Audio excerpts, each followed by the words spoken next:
Екипите на водовод и канализација на јавното предпријатие Исар интензивно работат на новите бунари за вода. Инвестицијата е околу 2 милиони денари.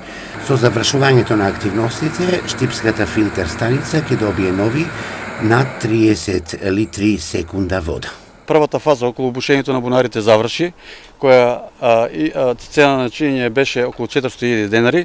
Втората фаза веќе се заврши со поставување, тоест поврзување на двата бунара со цевки, која финансиски беше околу 1.200.000 денари и останува да поставување на пумпите и поставување на кабелот. Тоа ќе биде завршна трета фаза, која цена на чинење е околу 600.000, значи вкупно целата инвестиција ќе биде над 2 милиона денари. Тоа ќе значи нови 30 до 34, 35 литри во секунда добивање на нова вода во филтер станицата.